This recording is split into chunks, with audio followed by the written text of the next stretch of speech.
get started. This morning, we have a public hearing scheduled, and just for the information of both the committee and the attendees and the public listening, we'll hold this public hearing, and then we will have some brief caucuses so that we can have a little discussion before we move into our work sessions. And so when the caucus is finished, we'll begin our work sessions. They should be brief, given that we only have 2 bills to consider. And that is the plan for this morning. So welcome everyone to the Health Coverage Insurance and Financial Services Committee. We'll start this morning with committee introductions, and I'll begin with Representative Quitt. Hello, my name is Tracy Quinn. I represent House District 144, including Sheldon and Haynesville.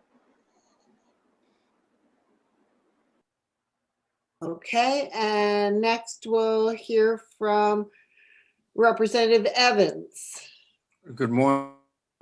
Thank you, Madam Chair. I am Representative Richard Evans. I represent District 120, including Atkinson, Brownville, Medford, Milo, Dover Foxcroft, Ornerville Township, and Lakeview Plantation. Thank you. Thank you. Representative Arford. Thank you, Madam Chair. My name is Representative Poppy Arford, and I represent District 49, which is the western half of Brunswick. And Representative Blyer. Thank you, Madam Chair. I'm Representative Mark Blyer. I represent District 22, which is all of Leamington and part of Buxton, Standish, and Limerick. Representative Brooks. Good morning. My name is Heidi Brooks. I represent House District 61, which is part of Lewiston. And Representative Melorano. Good morning. My name is Gina Melorano. I represent House District 62, which is part of Auburn. And Representative Morris. Good morning. I'm Representative Joshua Morris. I represent House District 75, which is Turner, Leeds, and part of Livermore. And Senator Stewart. Good morning, everyone. I'm Trey Stewart, State Senator in District 2, 51 communities in Southern Aroostook and Northern Penobscot counties, including the town of Prentice. Thank you. And Senator Brenner has just joined us. So please, would you introduce yourself, Senator Brenner? Thank you, Madam Chair. My name is Stacy Brenner, and I represent Senate District 30, Gorham, most of Buxton, and most of Scarborough. Thank you. Thank you. And I'm Representative Denise Tepler. I represent House District number 54, which is all of the town of Topsom. And this morning I am serving as chair of the committee, and I am House co-chair of the committee. So with that, we also need to introduce our wonderful analysts, Colleen McCarthy-Reed, and the amazing clerk, Christian Ricci. So they will be helping us conduct the meeting this morning. And we will begin with, I need to find the LD here, sorry. With LD 713, sponsored by our own Senator Stewart. So Senator Stewart, will you please introduce the bill? Thank you very much, Madam Chair. Good morning to my fellow members on the HCIFS committee. I'm Trey Stewart, State Senator in District 2, and I'm here today to present LD 713, an act to allow the purchase of health insurance across state lines. This will be a very brief testimony, probably a brief hearing as well. From a high level, essentially, you know, I don't see this bill getting very far, and after some conversations, I don't think it's particularly necessary right now. To jump to my original testimony, I had sponsored the bill after a conversation with a constituent about the need for more options when it comes to purchasing health insurance in Maine. And he has suggested that we consider allowing the purchase of insurance across state lines, an idea that had been around for a while. So I put this bill in. However, after reviewing information around this issue and the history around it, I'm no longer convinced that we'll actually be able to get very far with this idea at this point. I've learned that even when it has been considered in the past, we weren't able to draw much interest from other insurance providers, even if they could sell in Maine, making the need for this bill essentially meritless. And as such, I'd recommend the committee that the committee vote this bill down and move on to other matters for this session. Thank you very much. Happy to answer any questions anyone has at this time. Questions from the committee for the sponsor, Senator Stewart? Seeing none, it's unclear to me if the sponsor asks us to vote ought not to pass, if we should continue with the hearing. Oops, I see a question from the. No, I was going to actually make a motion, but I know I'll leave it to your discretion, Representative Tepler, but I know there's other people that had signed up to testify. I see at least one in the attendees list, but I wonder if it would be okay to suspend the rules, move directly into work session for the purpose of voting this bill ought not to pass. Um, And I'll leave it to you. That is okay with me, I think. I see Ms. McCarthy Reed nodding her head, which tells me that it's allowable. And I think I just need to make sure that any panelists any attendees who wanted to speak might have that opportunity before we vote on the bill. So I do have a motion on the floor from Representative Morris that we move into work session. I think this is the kind of vote that we would take without a roll call. So all of those in favor of moving directly into work session, please raise your hand. Okay. The committee is in work session now, and I think Representative Morris was ready to make a motion, but go ahead. Oh, I can do that. Yes, I would move we vote a vote ought not to pass on, what's the LD number? LD 713. I see a second from Representative Evans. And what I'd like to do right now, because we moved directly from public hearing into work session, is ask if anyone in the attendees panel has a comment or a question before the committee takes a vote. And I'm waiting to see if anyone raises their little electronic hand. I see none. And I will welcome any comments from the committee before we go to the vote. Seeing none, I will ask Clerk Ricci to call the roll. Yep, the motion on the floor is ought not to pass. We'll begin with Representative Quinn. Yes. Representative Quinn, ought not to pass. Representative Connor is absent. Representative Blyer. Yes. Representative Blyer ought not to pass. Representative Morris. Yes. Representative Morris ought not to pass. Representative Matheson. Representative Matheson is absent. Representative Evans. Yes. Representative Evans ought not to pass. Representative Arford. Yes. Representative Arford ought not to pass. Representative Melorano. Yes. Representative Melorano ought not to pass. Representative Brooks. Yes. Representative Brooks ought not to pass. Senator Stewart. Yes. Senator Stewart ought not to pass. Senator Brenner. Yes. Senator Brenner ought not to pass. Representative Tepler. Yes. Representative Tepler ought not to pass, and Senator Sanborn is absent. And so it is unanimous of those present and voting ought not to pass. Thank you, Senator Stewart. And I would like to suggest that we now take a break and go to our caucuses, and we'll come back in approximately 15 minutes. Does that seem like enough time, Representative Morris and Stewart? Yes. Okay. 15 minutes. So we'll see everyone about 10:25 to begin our other work sessions. So I recommend probably that we leave and rejoin this Zoom. Thank you.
Cancel.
For members of the committee, Representative Morris let me know that our colleagues will be rejoining us momentarily.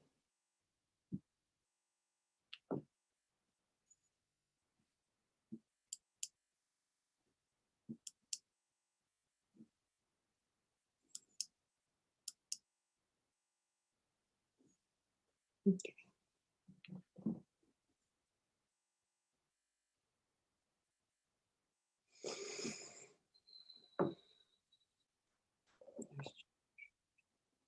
All right, we're back. That's terrific. Okay, it's time for the Health Coverage Insurance and Financial Services Committee to resume our morning work sessions. And with that, I will open a work session on LD 653, no, I'm sorry, 631. LD 631, sponsored by our own Senator Brenner. Want me to go Discussion. ahead? Yes, please go ahead. Okay. I'll be happy to share the bill analysis. I did have a chance to email it out to everybody Yes. this morning. Thank you. Yeah. Sure. Hold on one second.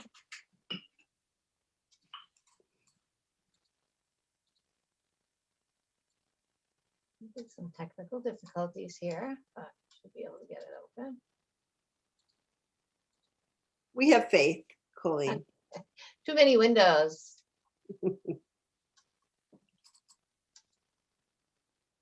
There we go. Okay, so 6:31, you said? Yes, please. Okay, so you should be able to see this now. Let me just get the window. Open it up a little more. LD 631 is an act to provide funding for Maine's Consumer Health Insurance Assistance Program. It seeks to clarify in the statutory authorization for the program that the state would be responsible for funding the Health Insurance Consumer Assistance Program on an ongoing basis. The bill also would provide continued funding for the program for the next 2 years of the biennium only through a transfer of available other special revenue fund balances from the Department of Professional Financial Regulation, particularly the Bureau of Insurance, to the Department of the Attorney General. The authorization in statute for the program was established in legislation that was considered during the first regular session of the 129th legislature. The law sets forth requirements for the program to provide support for consumers, including prospective consumers of health insurance, and also provide assistance related to other public and private health insurance programs. The statute lays out some of the services that the program may include, assisting consumers with filing complaints and appeals related to their health coverage, collecting, tracking, and quantifying inquiries relating to health insurance and problems encountered by consumers, educating consumers on their rights and responsibilities with respect to health insurance coverage, assisting consumers with obtaining coverage, providing them information, referring them, or providing other assistance, also assisting consumers with obtaining federal health insurance premium tax credits if they're eligible for those credits by enrolling through the health insurance marketplace, and also providing information to the public about their services. They also offer a comprehensive outreach program and a toll-free telephone number. The law as drafted requires the Department of Attorney General to contract with a nonprofit independent entity that's not a health insurer to operate the program. And I think, as you heard at the public hearing, Consumers for Affordable Healthcare is currently contracted to operate the program. When the law was enacted in the 129th legislature, one-time funding of $200,000 annually in the previous biennium was provided through a transfer of other special revenue from the Bureau of Insurance. As I mentioned, the bill itself would add language to the law that would require the state to provide the necessary funding for the program on a permanent basis. And the bill does identify a source of funding for the next biennium only through an allocation or continuing the allocation of $200,000 each year through a transfer of other special revenue funds from the Bureau of Insurance. And that would be for the biennium that begins July 1 of 2021.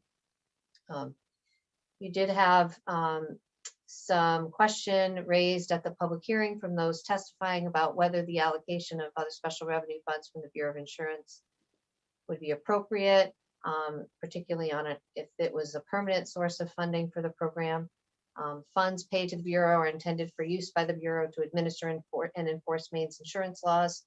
The testimony that the Bureau of Insurance provided noted their hope that the use of dedicated funds that do not directly relate to entities or programs subject to their jurisdiction would not become a regular practice. And I did provide for you some follow-up information that Representative Morris requested about sort of tracing back some of the history related to other special revenue transfers from the Bureau of Insurance that's been directed in other pieces of legislation. So you saw some of that historical information in your email.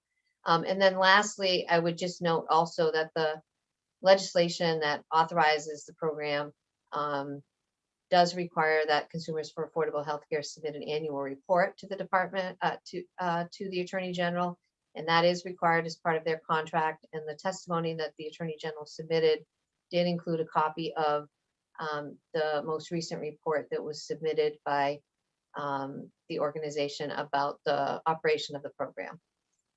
We don't yet have a particular fiscal information on the bill in terms of the statement that the Office of Fiscal and Program Review has provided.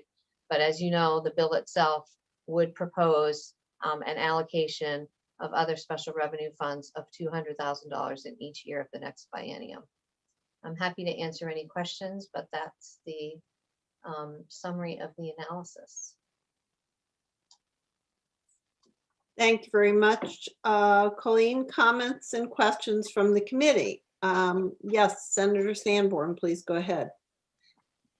Thank you, Madam Chair. I just wanted to speak, having been a member of the committee during the 129th when we passed a similar piece of legislation. I wanted to speak to why I believe this is an appropriate source of funds for a consumer assistance program and an appropriate transfer, again, in the 1/30th.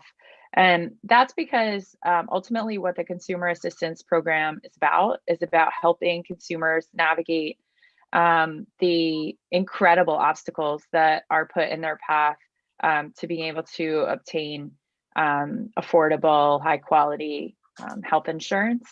And those obstacles do directly relate to the regulated entities that the insurance Bureau collects these funds from. And so it is, in my view, an absolutely appropriate use of the funds to provide consumers with assistance in doing things like following up and appealing, or even just calling the insurer and knowing what to ask when a claim is denied. And we all know that health insurance claims are often routinely denied. And then if you call, it'll be magically approved. CAIC helps people navigate that process, and that process is directly put in place by our health insurers to drive down costs and to help benefit them. And so really what this $200,000 is a pot of money that will help consumers to make sure that insurers are in fact following the rules, following their contract, and providing the coverage and the customer service that they are required to do under Bureau regulations and under the laws that we pass in this committee here.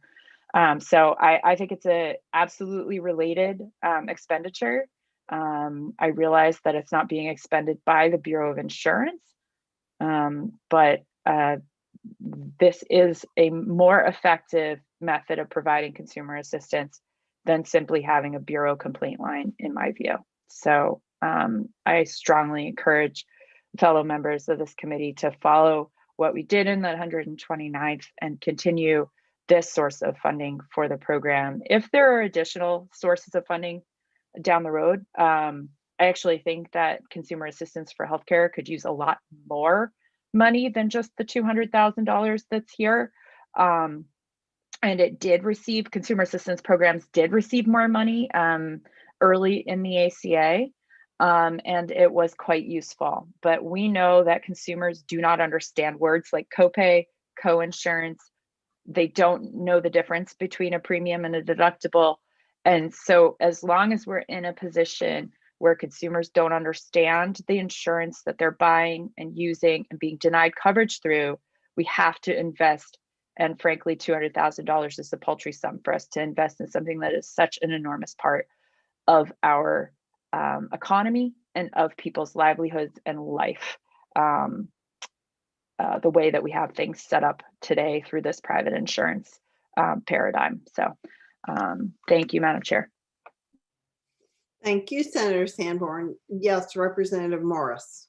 Thank you, Madam Chair. I appreciate what the senator has said.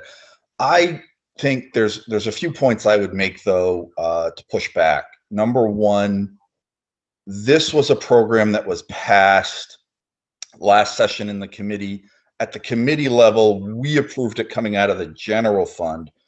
It was only at the end that it came out of the Bureau of Insurance.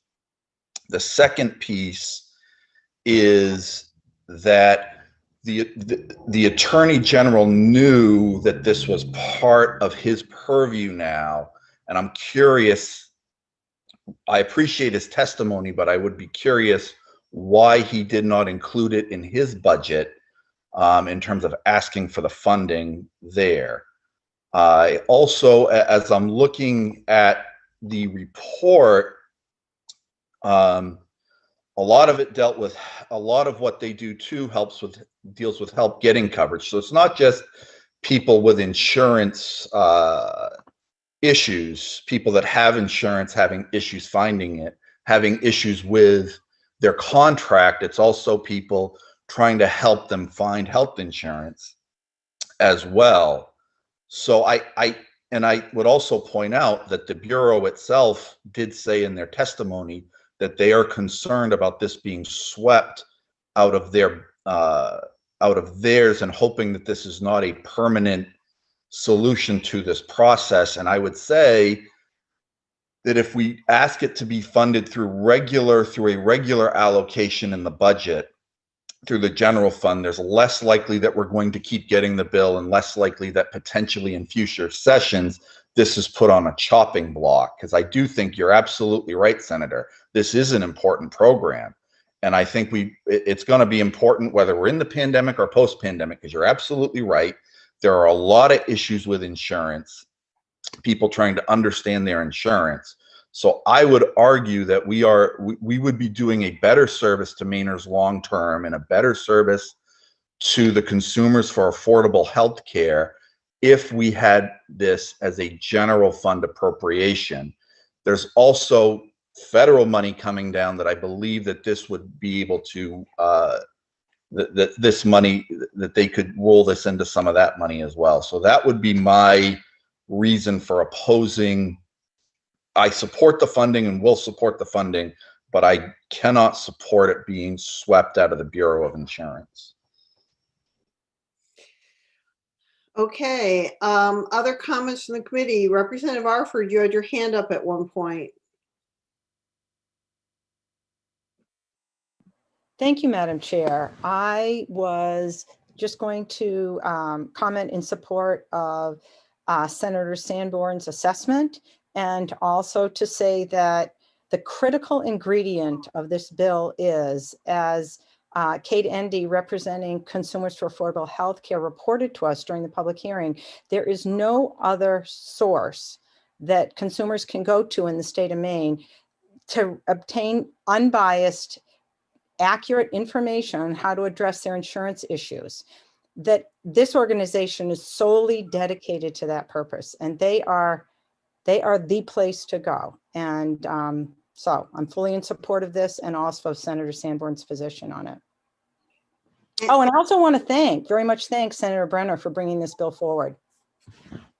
Thank you, Representative Arford. And I think I just want to add that part of what I heard Representative Morris say was that the Consumers for Affordable Healthcare actually sells more insurance by directing consumers to buy new insurance. Mm. So that's something that we might think about as well.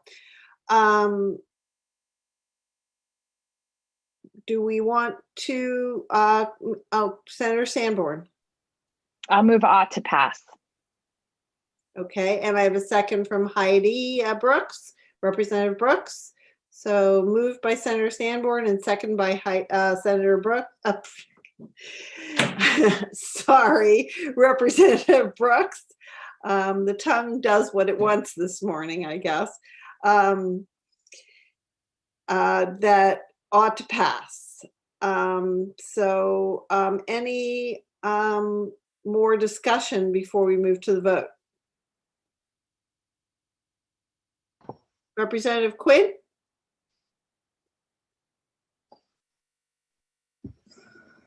You're mute, on mute, Representative Quinn. Now it's my turn to be on mute. Sorry about that. Thank you. I agree with this bill. I'm glad it was brought forward, but I also agree that this is something, the funding really should be coming from the general fund. This is something that should be permanently put in our budget. And I feel if we're constantly having to go back and sweep, that's not showing that this actually needs. So I'm just giving my input on that. And wondering if there's some way too that this can go forward with being put out to go to appropriations to see about funding. We do have a lot of funding with the COVID money that will be coming in, and it seems some of that can be earmarked towards purposes. But I just really feel this is something that needs to go into the general fund. This is something that needs to be permanently put into play as far as the budget. So that's just my thoughts on it. Thank you so much. Representative Bleier? Thank you, Madam Chair. I also am in favor of Representative Morris and Quint that this is a great program. I agree with it. It does a great service to our residents, to our state, but sweeping money out of the Bureau of Insurance to fund it is not the proper allocation of funds in order to support this program. It should be placed within the general fund so that way there it can continue to exist in future years to come. So that's where I would place that money. And I've spoken with Kate. She's gave me a great observation of what the program has done. It's done some great things, and I think we should fund it appropriately. That's what I lie on. Thank you, Representative Bleier. Senator Sanborn? Yeah, I really appreciate my Republican colleagues on this committee speaking so strongly in support of this bill, and just wanted to acknowledge that and thank you for that, and for getting behind additional general fund spending. It's not all that often that we hear such vocal support for additional general funded spending, and I just want to say that if it comes down to it and this bill is on the table, and we're figuring out what money there is for the table versus what money might need to come from other pots, I am more than happy to work with folks to make sure that this bill gets funded and could potentially be funded, but through general funds appropriations. This bill will end up on the table, is my understanding. Colleen, is that correct? Even though it's OSR, it would end up on the table? Colleen?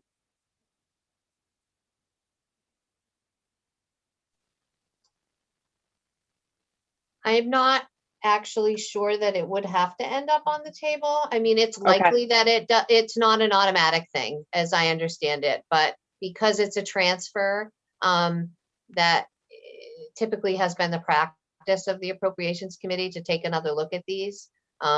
If the committee, had a desire that it should go to the table, you could certainly be a part of that process, be a part of that process in working with the Appropriations Committee.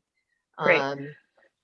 So I would be interested very much in whatever the strongest position is for this bill to wind up actually getting funding to the appropriate spot. And I think all of us know, at least, I don't know, my experience over the last 6 years suggests that if we send it to the table with a general fund note on it, it only gets funded through some fancy footwork potentially at the end of session, which is what happened, as Representative Morris pointed out. And generally that's because the two parties don't agree on increasing general fund spending. And there isn't $200,000 in table funds available for it at the end of the session as things are coming down to it. I feel that the critical piece here is to get this funded.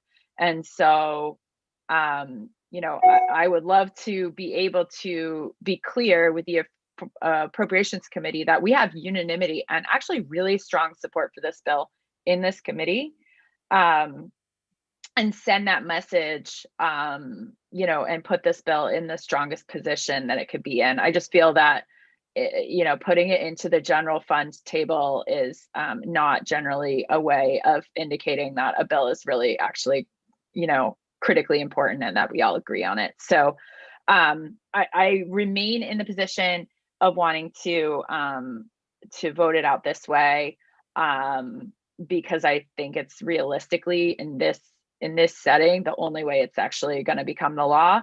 And I think given that we all have unanimity that it should be the law, you know, I'd be happy to attach a letter to AFA. We could write a letter to the AFA chairs explaining why it's in this posture and inviting them to fund it either way, or to fund it with federal funds, but just that it be critically important and be a little bit apart from the rest of the general fund table. That tends to just become one big mass of no at the end of session. So I'm just throwing that out there because I am surprised by the amount of vocal support and agreement we have here, and I feel like we should work with that.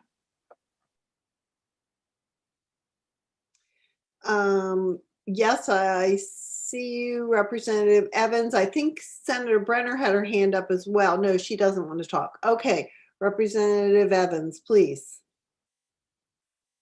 You're on mute, sir. Okay, thank you, Madam Chair. I understand the sentiments of our Republican colleagues. My point would be, let's get it out. And if Senator Sanborn is willing to make the case to the appropriate committees as far as funding, then I think that that's an appropriate thing to do to allow this to get out and keep moving. I don't want it to get stuck in committee, run the risk of being shot down.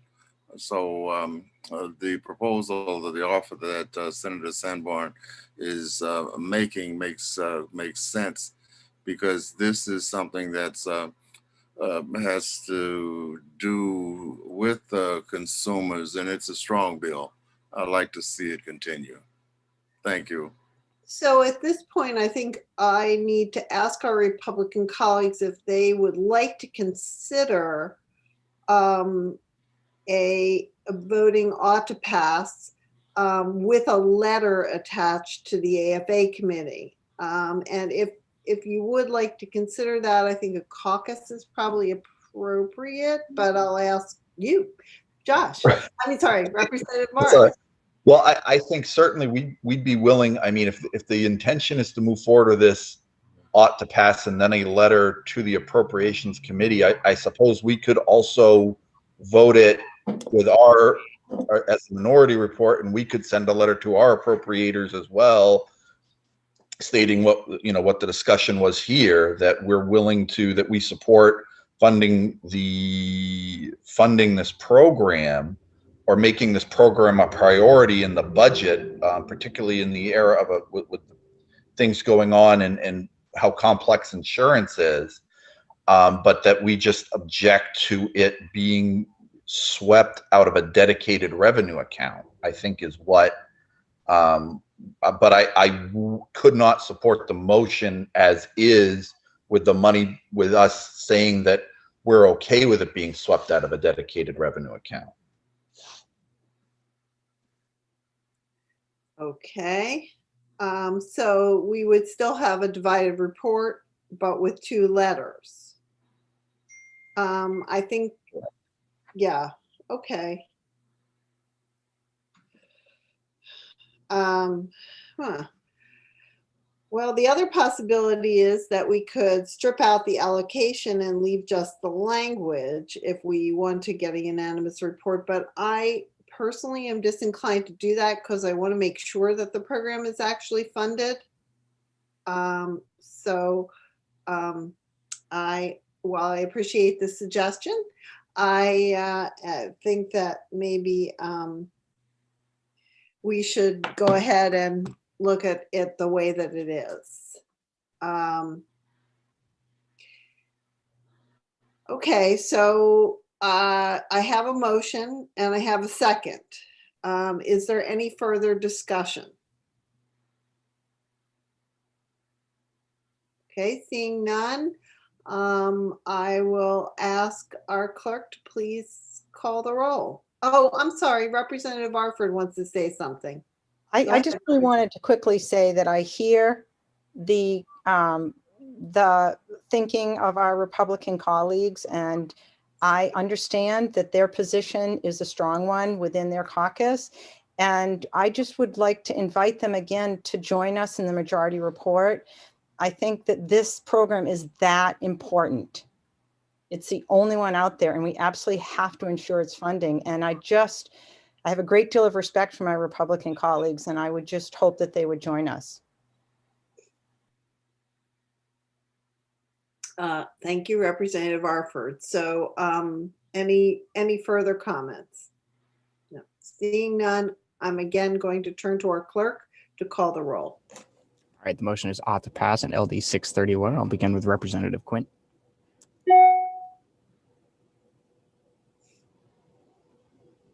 That would be no. Representative Quint, no. Representative Connor is absent. Representative Blyer. No.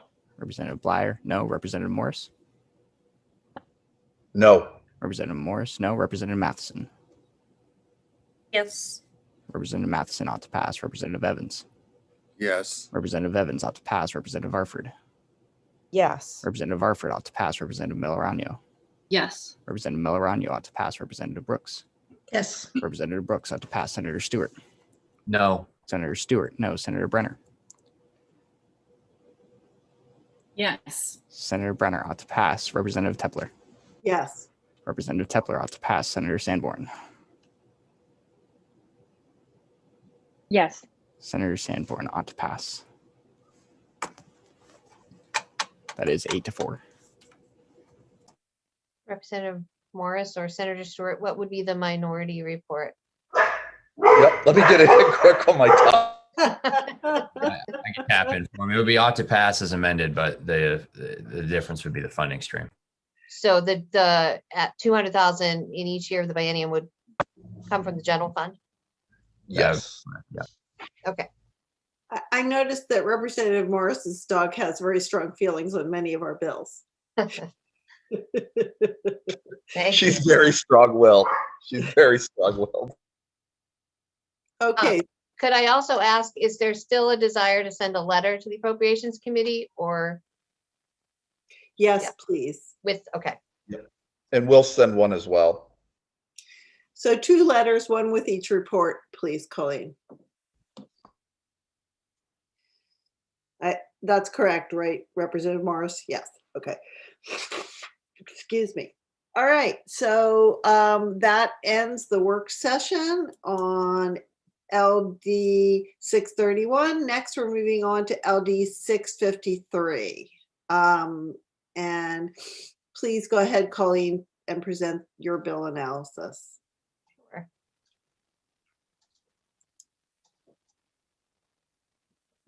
Okay. So LD 653 is an act to provide Maine residents losing employer-based health coverage with information about other coverage. The bill makes some changes to requirements in current law to the information that insurers, when terminating group health coverage, are required to provide to policyholders, including employers, that can be shared with their group members about their eligibility for individual health coverage. The bill would add to the notices that are required to be provided by insurers to include at a minimum the following additional information: a statement that termination of coverage may qualify them for a special enrollment period to purchase an individual health plan. The language of the statute also requires information about the length of time of the special enrollment period and the dates for the next annual open enrollment.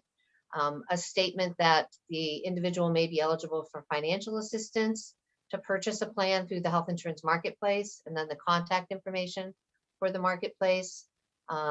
Information and a statement that eligible individuals may also qualify for coverage through Maine Care, and they would be required to provide contact information for the main care program as well. And then lastly, a statement related to the prior bill that we talked about, letting the individual know that they may receive assistance through the Health Insurance Consumer Assistance Program, and providing the contact information for that program as well. The bill also would remove an unnecessary requirement that still remains in the current law related to pre-existing condition exclusions, but because those exclusions are no longer permitted by under federal and state law, that statement is no longer necessary as part of the notice. As I mentioned, there are some requirements in the current law already for providing notice to individuals about their right to purchase individual coverage when their group policy is canceled. Under the current law, that includes information, particularly that if they're not eligible for Medicare, they can purchase an individual plan, that they, a statement related to a gap in coverage, a statement about pre-existing condition exclusions, as I mentioned, that would be proposed to be repealed if the bill moves forward, and then also information that the individual can contact the Bureau of Insurance for further information, and the Bureau's contact information that must be required. The statute requires that carriers provide copies of these notices to group policyholders on an annual basis, and as needed, that they'd be able to share with members when their group coverage will be ending for reasons such as termination of employment. So the Bureau the form is approved, must meet the statutory requirements, and then insurers are required to have them available to be distributed to individuals affected by cancellation of their group coverage. There was a suggestion at the public hearing by representatives of carriers that with regard to the requirement for providing information about the dates for the next open enrollment period, that the committee might consider amending the language to permit carriers to direct members to resources for how to get those dates. There was some concern that carriers may not know in advance with enough time about what the particular dates for open enrollment may be, and that if those are adjusted over time or during the course of a year, it would put the notices out of compliance with the statute. So that's something for you to consider. We don't yet have any fiscal information from OFPR about the bill if it moves forward. And I'll stop there, and I'm happy to answer any questions or pull up any of the statutory language that you need to see. Thank you very much, Colleen. Any questions from the committee for Colleen?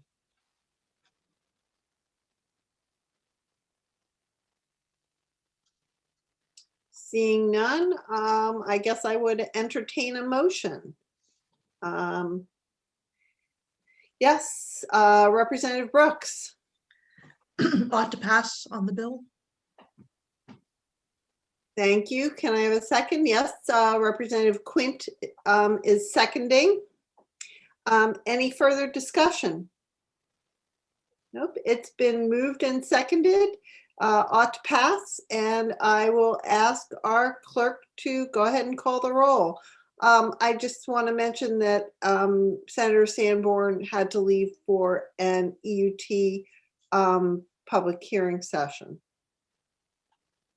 I just wanted to clarify, was there any interest in amending the language related to the open enrollment or not? Okay, just double checking. Thank you.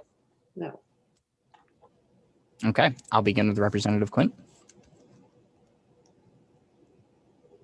Yes. Representative Quint ought to pass. Representative Connor is absent. Representative Blyer. Yes. Representative Blyer ought to pass. Representative Morris. Yes. Representative Morris ought to pass. Representative Matheson. Yes. Representative Matheson ought to pass. Representative Evans. Yes. Representative Evans ought to pass. Representative Arford. Yes. Representative Arford ought to pass. Representative Melorano. Yes. Representative Melorano ought to pass. Representative Brooks. Yes. Representative Brooks ought to pass. Senator Stewart. Yes. Senator Stewart ought to pass. Senator Brenner. Yes. Senator Brenner ought to pass. Representative Tepler. Yes. Representative Tepler ought to pass, and Senator Sanborn is absent. That's unanimous of those present. Wonderful. Thank you. Okay, that concludes our work sessions. but I believe Colleen has some language review for us. So we'll ask her again to screen share with us and we'll Great. do our language review, but that will be all of our work for today once we get through that. So we will have time to have a nice lunch. Yeah. It's going to be a short day today. If I had known it was going to be so short, I would have tried to pull up some more things, but didn't. Okay, so I wanted to share two things with you related to the discussion that the committee had a week or so ago about whether or not the committee wanted to put forward a bill to implement the recommendations of the report that was required by legislation enacted last year related to surprise medical bills. In the committee might recall that you directed a stakeholder group to convene over the interim to discuss and make recommendations back to the committee related to reimbursement rates for ambulance services by health insurance carriers and to make other suggested changes to improve participation of ambulance service providers in carrier networks.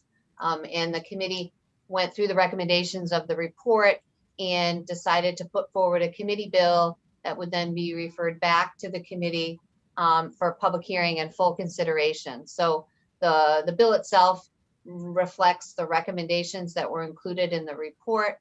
It doesn't, in the summary of the proposed language, states that it doesn't reflect any particular position of any individual committee members on the bill. It's just being printed and with the intention that it would be referred back to committee for further consideration. So I just wanted to share with you that the revisor's office has the bill ready to be printed. It should be on the calendar for referral, I guess next Tuesday when the committee, then when there's a legislative session, hopefully. But the language just makes some of the changes related to, as proposed, related to establishing benchmark rates for ambulance services for the next 2 years that would be tied to the Medicare rate. And then there would be a study conducted in conjunction with this that would then report back to the legislature for some further action about sort of making permanent decisions for reimbursement rates for ambulance providers. It does include the suggestions related to contracting, to develop a standard offer contract, if you will, for ambulance service providers willing to participate in the carrier's network. It sets forth some minimum contract terms, some termination provisions, and then some language related to how long ambulance service providers would have to submit claims.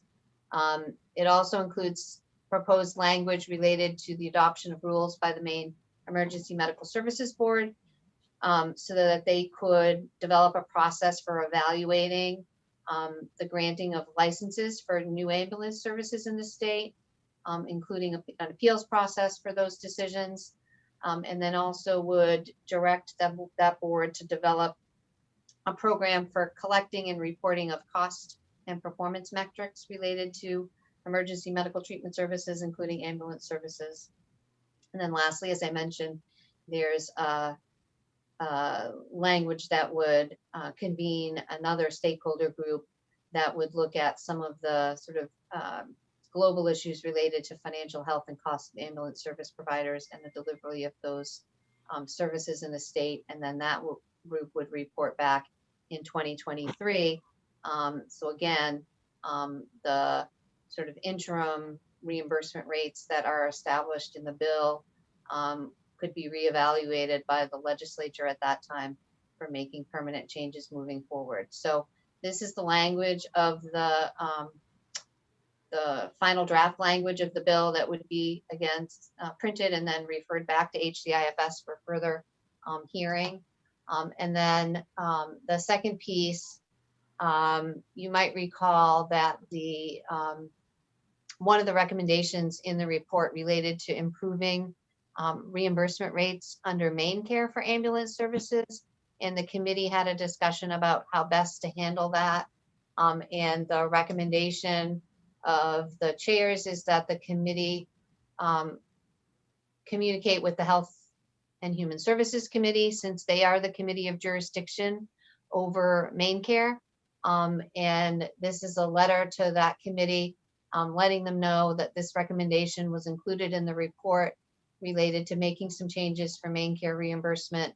It sets forth sort of what the stakeholder group was required to look at, provides a link to the report for the HHS committee to review, and then would sort of explain further the rationale for the recommendation of the stakeholder group, and then ask the HHS committee to consider including this proposed language or this recommendation as part of any legislation that they have as in their committee currently, rather than including it as part of our committee bill because of the differences in the overlapping jurisdiction between the two committees. So I just wanted to share those two things with you and let you know that they, assuming the committee is comfortable with the approach, we'll move forward with having the bill printed and then sending the memo to the HHS committee. Any questions or comments from the committee regarding the language for this bill or the letter? Yes, Representative Evans. You're on mute again. I'm sorry. It's not a question. I'm okay with the language change as you present it. My question, I think, is air ambulances covered under federal regulation? Yes, they are. So they would be exempt from the language of the proposed legislation. I didn't highlight that in the bill, but there's a sentence in the bill that says that proposes changes to the insurance reimbursement rates, that it does not apply to air ambulance services. And again, that is because they are covered under federal law. Okay, thank you. Mm-hmm. Any further questions or comments?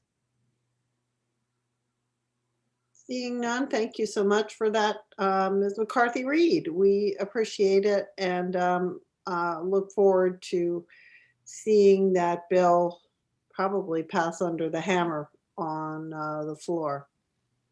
Hopefully it will get referred to the committee. I think it will be on the calendar rather than one that the clerk and the secretary of this Senate will do. So hopefully you'll be ready for you, because I guess you're going to have a session on Tuesday. Exactly. I just heard that today. So. Yes. Okay, so unless anyone has any announcements or further issues they want to discuss, that concludes our business for the day, and we will see everyone on Thursday.